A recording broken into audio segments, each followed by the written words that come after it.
बिस्मिल्लाहिर्रहमानिर्रहीम। अस्सलाम वालेकुम नाज़रीन, आप देख रहे हैं न्यूज़ कट और मैं हूं मोहम्मद आसिफ ताहिर। साबिक़ वज़ीर-ए-आज़म मोहम्मद नवाज़ शरीफ साहब बारे बहुत बड़ी खबर है जी कि उनको किसी क्रिमिनल सरगर्मी में फंसाने के लिए एक प्लानिंग हो रही थी, साजिश थी जो बेनकाब हो गई।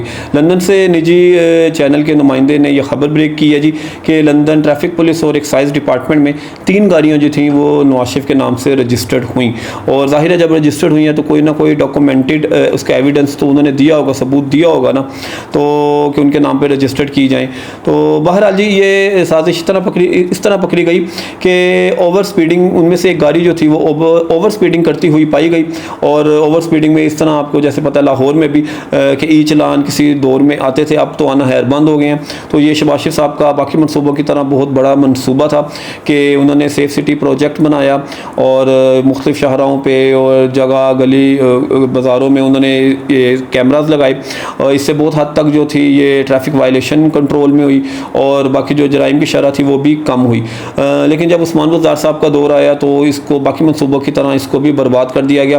खान साहब ने तो ये तक भी कहा कि इसमें आप कोई करप्शन ढूंढें, लेकिन जब कोई करप्शन नहीं मिली तो PTI के वज़रा ही इसके हेड ऑफिस लाहौर में जाके इस मनसूबे की तारीफ़ें करते थे। बहरहाल जी खैर आते हैं अपने मुद्दे की तरफ। तो जब ये उसमें गाड़ी का जो ओवर स्पीडिंग चलान था, ये जो मियाँ साहब के नाम के रजिस्टर्ड थी, उसका चलान जब हसन नवाज साहब के दफ्तर में उनको मिला, मौसूल हुआ, क्योंकि जो डॉक्यूमेंट पे एड्रेस था वो हसन नवाज के दफ्तर का लिखा हुआ था गाड़ी के डॉक्यूमेंट के ऊपर।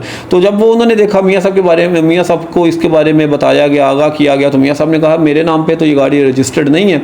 तो उन्होंने अपने अमले से कहा कि इसको ऑनलाइन चेक किया जाए। जब ऑनलाइन चेक किया तो इसमें पता चला जी कि इसमें मज़ीद 3 गाड़ियाँ जो हैं वो नवाज शरीफ साहब के नाम पर रजिस्टर्ड हैं। तो मियाँ साहब ने फ़ौरन अपने सेक्रेटरी को कहा कि लंदन मेट्रोपॉलिटन जो पुलिस है उसको इसके बारे में आगाह किया जाए और उसको बताया जाए और कहा जाए कि ये जो गाड़ियाँ किसी भी तहरीबकारी या क्रिमिनल एक्टिविटी में इस्तेमाल हो सकती हैं। इसलिए उन्होंने कहा कि लंदन पुलिस के इल्म में ये बात लानी चाहिए, ये गाड़ियों का नवाज शरीफ से या उनकी फैमिली से कोई ताल्लुक़ नहीं है। ज़ाहिर है जी अगर लंदन में या इंग्लैंड में किसी और जगह पे इस गाड़ी को किसी और मकसद के लिए इस्तेमाल किया जाता, किसी तहरीबकारी में या किसी और वाक़े में, किसी क्रिमिनल सरगर्मी में, तो ज़ाहिर है इसका जो अल्टीमेटली इल्ज़ाम था वो मियाँ साहब के ऊपर लगना था। तो इससे जो एक बड़ी खौफनाक और ख़तरनाक जो एक साजिश थी मियाँ साहब के ख़िलाफ़ वो अब पकड़ी गई है। तो बहरहाल जी ये एक 2 नंबरी भी थी, इसको कहा जा सकता है। और आपको याद होगा लंदन में एक जो साहब थे तस्नीम हैदर साहब, जो ख़ुद को नून लीग का रहनुमा कहते थे, लंदन का वर्कर कहते थे, मियाँ साहब के साथ उनकी तस्वीर भी थी।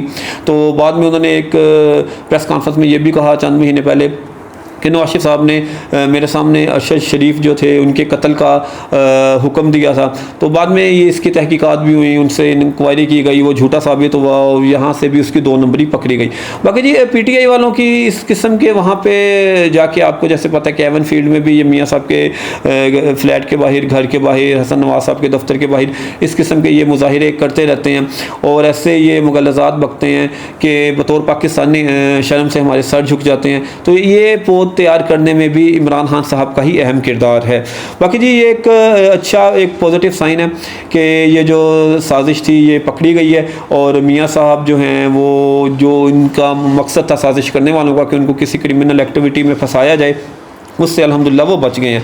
तो बाकी जी अब ये लंदन पुलिस का एक आप कहना चाहिए कि इसको इम्तिहान भी है, उनका अहम टास्क भी है कि वो किस तरह इसकी तहकीकात करते हैं और जो इसके पीछे मुहर्रिकात थे, जो इसके पीछे नासर मुलविस हैं, जो लोग मुलविस हैं, या जो एक्साइज़ और ट्रैफिक डिपार्टमेंट में लंदन के जो लोग वहाँ पे जो एहलकार मुलविस हैं, उनको वो किस तरह बेनकाब करते हैं, किस तरह इसकी मतलब जड़ तक पहुँचते हैं। तो ये एक अहम टास्क होगा लंदन पुलिस के लिए भी। तो जनाब अब तक के लिए इतना ही, मिलते हैं आपसे अगले व्लॉग में, तब तक के लिए अल्लाह हाफिज़।